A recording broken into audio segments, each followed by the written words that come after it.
Ladies and gentlemen, we have a new king of Hypercar Hill. The title of world's fastest production vehicle has been passed back and forth between automakers since 1894, when the 12-mile-an-hour Benz Velo, the world's first mass-produced car, made its debut. In the last 15 years, the title has changed hands 4 times.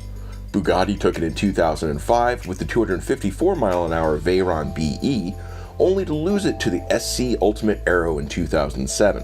Bugatti regained the title in 2010 with the Veyron 16.4 Supersport and managed to hold on to it until 2017 when the Koenigsegg Agera RS notched 278 miles an hour. But Koenigsegg's record would not stand forever. On Saturday, October 10th, it evaporated under the withering speed of SSC North America's newest 1750 horsepower hypercar, the SSC Tuatara.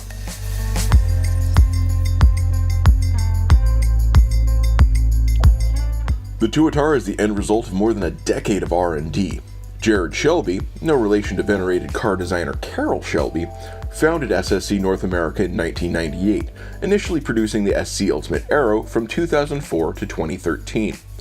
In 2009, the company began laying out its plan for the Tuatara, revolving around a singular goal: overwhelming speed. While the Aero served as an initial testbed to see which technologies work best within the company's design parameters, the Tuatara was built as a blank sheet of paper, as Shelby explained to Engadget. Its overarching goal, as well as the philosophy of the company's design and engineering teams, was simply exceed. Shelby first sat down with former Pininfarina stylist Jason Castriota to create an aesthetically pleasing vehicle. The prototype was then handed off to the team at Podium Engineering, who would spend the next 3 years massaging the design, eventually reducing the Tuatara's drag coefficient to a minuscule 0.279 and managing to achieve a 37-63% front-rear aerodynamic balance at speeds over 150 miles an hour. Covered in an aerospace-grade carbon fiber skin, the Tuatara weighs just 2,750 pounds. The Tuatara's V8 power plant is an equally marvelous piece of engineering prowess. Shelby teamed with Roger Nelson, of Nelson Racing Engines, to build it from the ground up. The 5.9-liter engine uses a flat-plane crankshaft to reduce its rotating mass and lifts the vehicle's redline up to 8,800 RPM. The twin-turbo design offers 1,350 horsepower using 91 octane, but fill your tank with E85 corn ethanol and you'll find the power of 400 additional horses under the hood. Not bad for an engine that weighs just 428 pounds. The power produced then runs through the Tuatara's automated 7-speed manual transmission, making shifting gears at speed a matter of simply tapping the paddles on either side of the steering wheel. And while many high-end manufacturers continue, even in the year 2020, to insist on building their vehicles to accommodate drivers of a more Napoleonic stature, the Tuatara can reportedly accommodate people as tall as 6'5" inches. The interior of the vehicle is as tricked out as its engine bay, complete with a digital driver display, center control touchscreen, side cameras in lieu of mirrors, AC, and even a stereo. Perhaps the Tuatara's coolest trick is its track setting, which drops the front and rear ride heights by more than an inch respectively to ensure optimal aerodynamic downforces at speed. Conversely, there's also a lift setting, which raises the vehicle's nose by 4 inches so city drivers can get past stubborn speed bumps.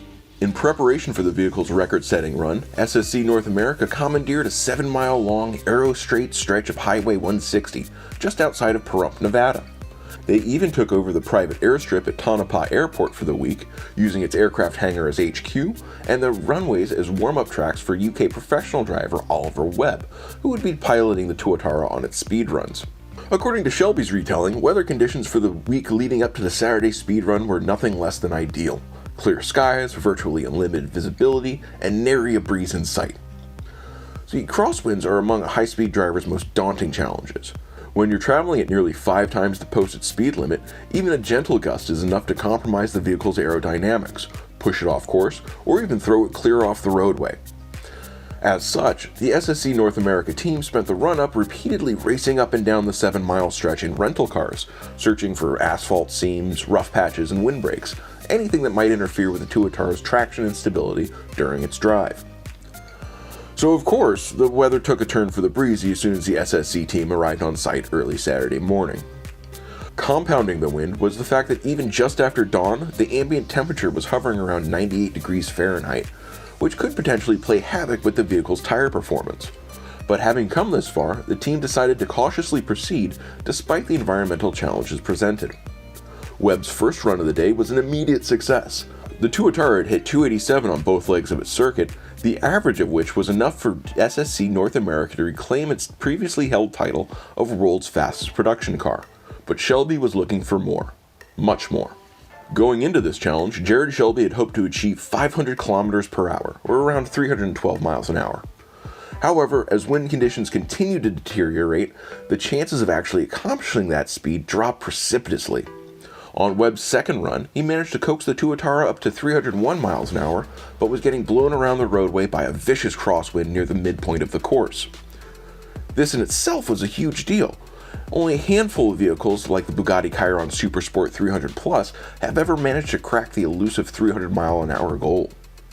Webb's final run of the day was by far the most terrifying. A pair of sizable gusts shoved the Tuatara over 2 lanes and onto the shoulder's rumble strip. Were he not able to regain control of the vehicle, the results could have been disastrous. But he did, and in doing so, Webb managed to make history as the Tuatara topped out at a whopping 330 miles per hour. Averaged with the previous 301 mile an hour run, Webb's combined speed record stands at 316 miles per hour. 38 miles an hour faster than the Veyron, and 4 miles over Shelby's own 312 mile an hour Hope. Now, if you want to get your hands on a Tuatara of your own, good luck. The company's planning a limited production run of only around 100 vehicles, with 12 being built in 2021 and 25 a year hitting the streets after that. Also, they cost $1.9 million. Yes, each.